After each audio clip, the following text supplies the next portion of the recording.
40년 1980년 신군부 집권 음모를 규탄하고 민주주의 실현을 요구했던 민중항쟁 5.18 광주 민주화운동이 40주년을 맞았습니다. 언론개혁에 앞장서온 민주언론시민연합은 민주주의 수호를 외치며 신군부의 죽음으로 맞선 열사들의 5월 정신을 기리기 위해 해마다 5.18 광주 순례를 다녀왔습니다.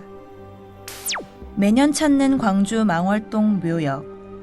이곳에는 1980년 광주 민주화운동 희생자들, 그 이후에도 이 땅의 민주화를 위해 싸우다 가신 민주영령들, 그리고 한국 언론 민주화에 평생을 바친 세 분이 잠들어 있습니다.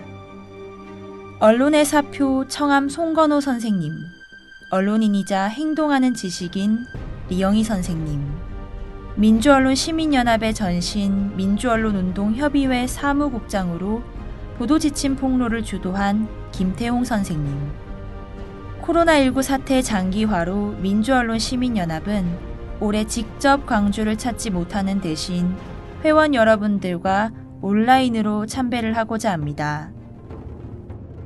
군부 독재 언론 감시가 서슬퍼렇던 1980년 전두환 정부는 정권 안보를 위한다는 이유로 보도 지침을 매일 각 언론사에 은밀하게 시달했습니다.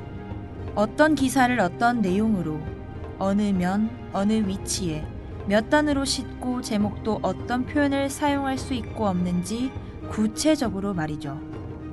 한국 언론의 사표, 해직 기자의 대부, 민족지성, 청암 송건호 선생님께 따라붙는 별칭입니다.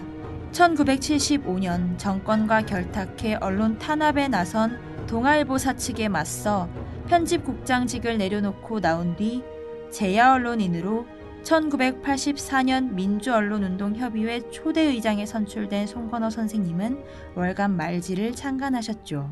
그 안에서 제도권 언론이 외면하는 노동자의 실상과 민주화 운동을 소개하고 1986년 보도지침 폭로를 총괄하며 이듬해 6월 민주항쟁에 불씨를 제공했습니다.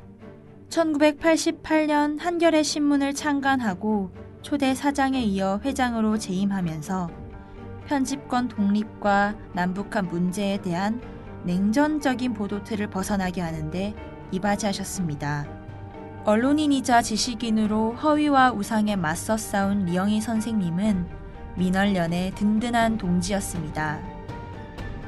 베트남 전쟁 파병에 비판적인 태도를 고수하다 1969년 조선일보에서 군부 독재 학원 탄압에 반대하며 64인 지식인 선언에 참가했다는 이유로 1971년 합동통신에서 2차례 해직됐습니다. 박정희 전두환 정권이 리영희 선생님의 펜을 놓게 만들려 회유하고 압박했지만 그의 글쓰기는 멈추지 않았습니다. 민주언론운동협의회 창립 직후부터 언론 민주화를 위한 참여에 적극 동참했습니다. 민주언론운동협의회 고문을 맡아 언론학교 특강 스승으로 기고 등으로 두루 민언련 활동을 지원했습니다.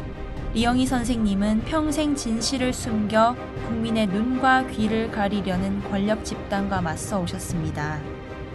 1986년 9월 김태홍 선생님은 당시 민언련 전신인 민주언론운동협의회 사무국장으로 월간 말지를 통해 보도지침을 폭로한 주역입니다. 이때 국가보안법 위반과 국가모독죄로 옥고를 치르고 8년여가 흐른 1994년 7월 5일에야 서울 형사지법에서 무죄를 선고받습니다.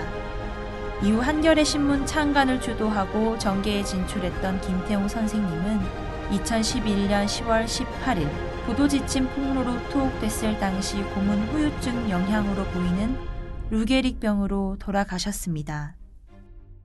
코로나19로 광주를 향하는 민주언론시민연합의 걸음은 잠시 멈추지만 광주 정신과 언론 민주화에 앞장선 열사들에 대한 감사의 마음은 더 크게 나누고자 합니다. 일상 속에서 이번 추모 영상과 함께 참배를 해주시길 바랍니다.